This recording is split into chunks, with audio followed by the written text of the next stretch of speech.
Good afternoon, it's The Social on talkSPORT 2. It's Sam, Ellard and Flex with you this evening until 5 o'clock. Now, Flex, we're going to turn our attention and discuss all things Manchester United. You were there on Saturday at the Tottenham Hotspur Stadium. An entertaining game that finished 2-2, didn't it? Man United, I thought, really impressive in that first half with Mbeumo giving United the lead. There was that crazy sort of 7-minute period late in the game when Spurs took a 2-1 lead and United levelled right at the end thanks to that Dillit header. Is that a point gain, do you think, or two drops? No, I think it was 2 dropped, and the manager also said it was 2 points dropped. I think from a position of winning the game for so long in back-to-back weeks now as well, especially at Spurs, 80-odd minutes. We wasn't dominant for the whole time, but we're still in the lead, and it gets to a point, especially to the back end of the game when you're 1-0 up. You want to try and say, right, let's see this out.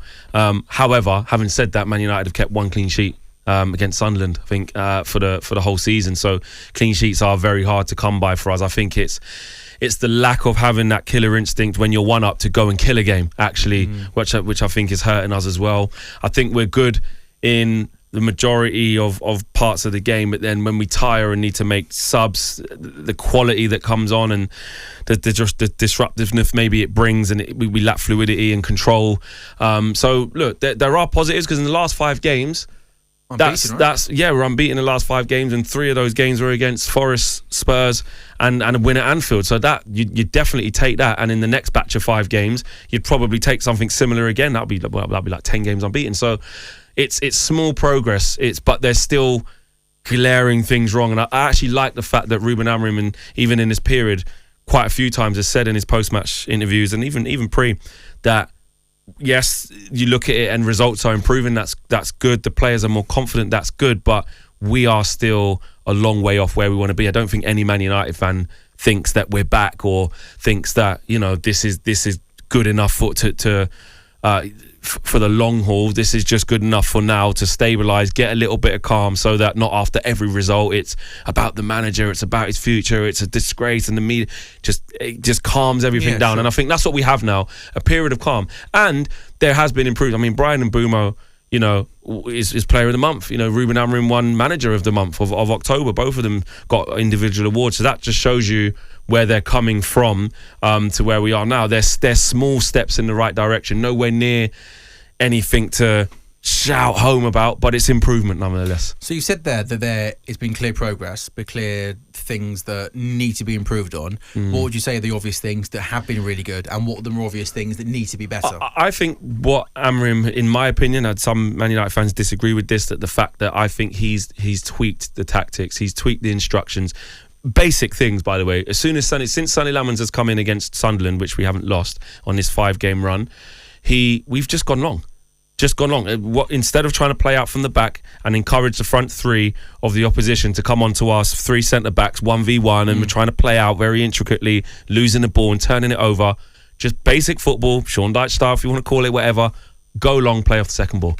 Or even win the first, win your battles. That has helped us. I think that the relationship between Ahmad and Mbeumo down the right-hand side, although it looked a bit different against Spurs because they both started in 2 10 positions, but by and large, for the previous 4 games, it's Ahmad right wing-back and Mbeumo in the 10. That has really worked. That's been really good. And I think that the confidence of the players within the system has gone up. They're more confident in what they're doing, and their understanding of what they're being asked to do has gone up. And we can score more goals, because Matheus Cunha again, I don't think it was his best game against Spurs, but before that, he gets a really good goal against Brighton. He was excellent in that game, excellent at Anfield, even though it hasn't transpired into all goals and assists. But our level in the final third has gone up because we just have better individuals. So those are the positives. And some of the negatives are that we still can't control games. I think you got Casemiro. Why is that, do you think? I think when you got a midfield pairing of Casemiro and Bruno, there's going to be games where Bruno does well. He's still going to get goals and assists because he's just that good, but you're not going to control many games.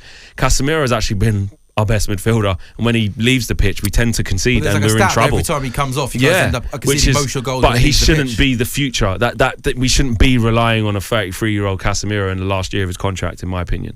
And that isn't sustainable for a long period. It's okay for now and for a few games, but that can come back to bite you, right? So that's a negative. And another negative is the naivety in terms of we keep conceding. And I think it's a mixture of, not necessarily because the back 3/back 5 are really bad individually. I just think we start to lose control of games because we're not on the front foot. We're not that dynamic in midfield, and we start making subs, and then the game opens up, and we also can still short circuit. You look at the 90 seconds against Forest where we conceded 2 just like that straight out of the bat. Then we conceded 2 in a quick succession at Spurs.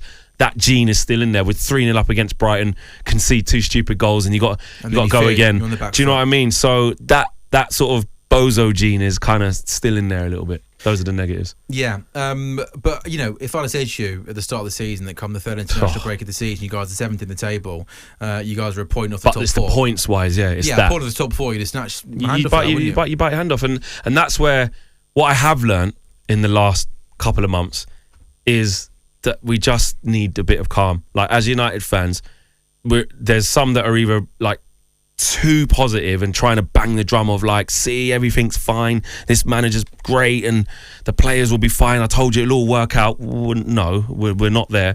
But where we also aren't is it's a catastrophe, you got to rip it up and start again, and you just need a little bit of calm, and we need to get to the different transfer windows, keep being a better team, keep buying players from within the league. I think Premier League proven, I think that's really helped us. Cunha and Mbeumo have been exceptional, especially in Mbeumo. He's been our best player. Matthijs de Ligt's having a fantastic season as well. I think he's been one of the best defenders in the league this season. He's gone under the radar just because it's Man United and it's like, oh, they don't buy well, he's basic. No, then you look at the top guys like Konate and Van Dijk, they've been awful this season. Like, De Ligt has outperformed them in terms of his individual consistency, but because it's just Man United and we're coming from 15th and it's Ruben Amorim and no one really wants to talk about it, but De Ligt's been one of the top centre-backs performance-wise individually this season for sure so far. Benjamin Šeško didn't have the best kind of little cameo, did he, when he came on? He came off the bench late in the second over that really good chance, didn't he, where he went through one goal, didn't score, then he ended up injuring himself from that moment, didn't he? Ended up going off, and you guys had to play the remainder of the game for 10 men. Looks like it's not a serious Don't think injury. It's serious, I think I was reading that after international break, that United are expecting him to be back not too long after that. He might miss one and then come back for next. The fact that he didn't play in that game, the fact that he didn't start at Anfield, did he? Is it a case of it's a young centre-forward coming to the Premier League, big money, big expectation? Is the manager just almost trying to ease him gently into the Premier League, do you think? And is that the right thing to do you think? I think so. I think we haven't learnt our lesson if we keep trying to get these young guys who are still on the way up and putting all the pressure on them. Now, listen, you sign for Man United and you come for a big price tag, so that comes with pressure. You can't escape that. There needs to be a return, right? It's an investment. But at the same time, I think there's been too much done. I think there's been too much scrutiny from ex-players and the media and of course rival fans. I get that.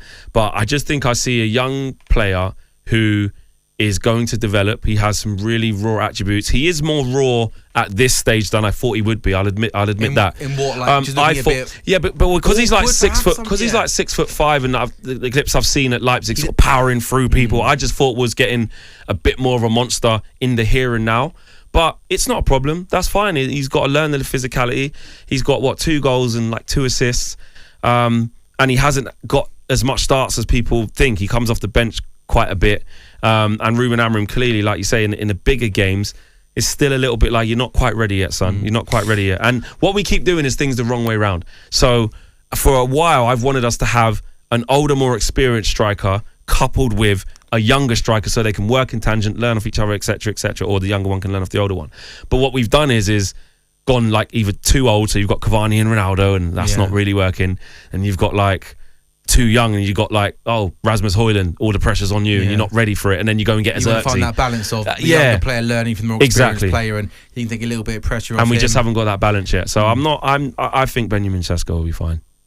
Manchester United, a point off the top 4 going into the third international break of the season. And hey, on paper, Everton at home, Palace away, West Ham at home, Wolves away. And next 4 fixtures.